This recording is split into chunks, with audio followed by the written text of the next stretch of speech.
let's walk towards the main key so you can all see it. And come behind me so you can see my fingers. So one thing that has changed a lot is like we don't necessarily play just chords in terms of just like ooh, slow, less reverb, still loud. Instead of just playing full chords a lot, like today's worship music can be very much sounding more open, and then letting other instruments kind of fill it in. And I've shown this practice to some almost like very beginner players, and it opens their eyes to go like, oh my gosh, I sound like a veteran, like playing this thing with very simple things. So a lot of times obviously this varies a lot with the music. You play more gospel stuff, then you just play as many notes as, you start.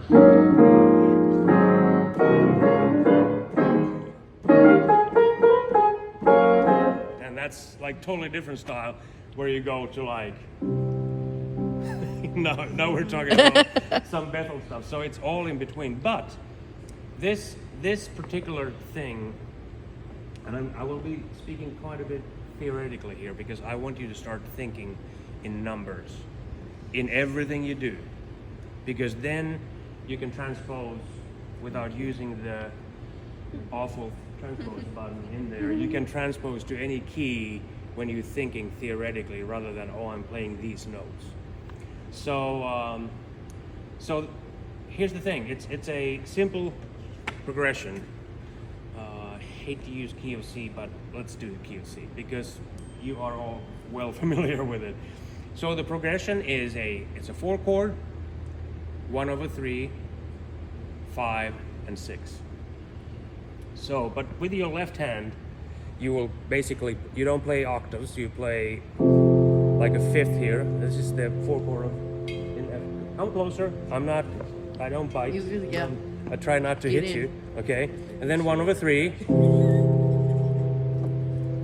5 and 6, right? And we play the fifths, except this is 1/3, so we can't play this now, it would be a 3 minor, right?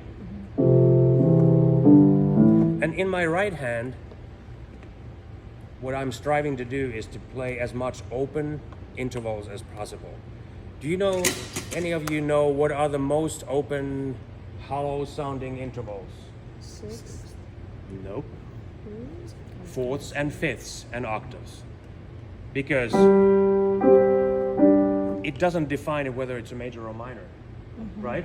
Right. It doesn't define it. Right. There is no third in like if you play. So obviously with this exercise, those notes change roles like what they are in each chord. But in the most simplistic form, I'm playing a 5, 1, and a 5 of that key.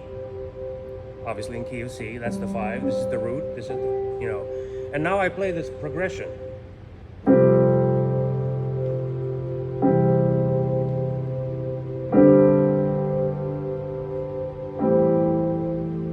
So let's look, what is this chord?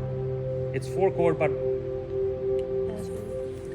it's an F2, right? There is no third, which why it sounds more open. But it still gives the illusion of that it's an F major, right? Well, this is 1/3, so it has to have the third is there, so it's clearly. What's this? What's 5? 5 sus. Again, no third.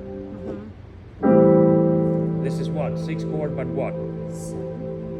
It's a minor 7. That's the A minor, right? So this sounds a whole lot different than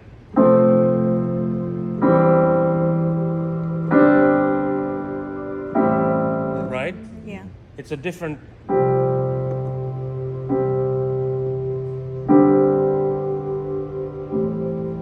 And then you can start to put little things to make it more interesting.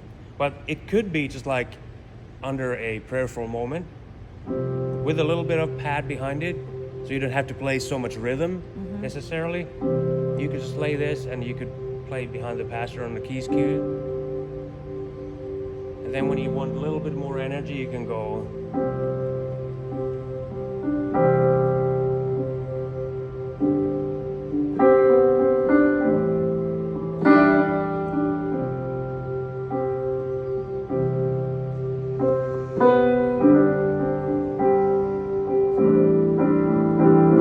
And you can build it or whatever. Do you grasp the sound?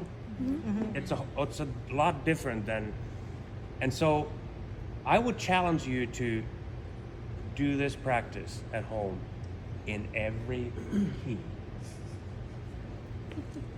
I know that's a lot to ask, but I have internalized this thing, and a guy 40 years ago, 45 years ago, from a whatever band it was, jazz band, you know, and he said he practices every one of his licks or whatever things he does, and he never plays it live until he masters it in every key, because then he feels like he owns it.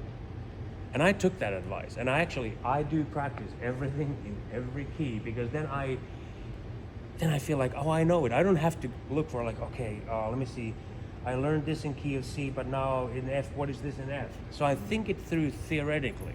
Like in that key, I'm using numbers. I always think in numbers. And when you transpose it then to another key, it's the same formula. You don't have to think, okay, now what is, you go like, oh, where's 5, where's 1, where's all that. And when you do that,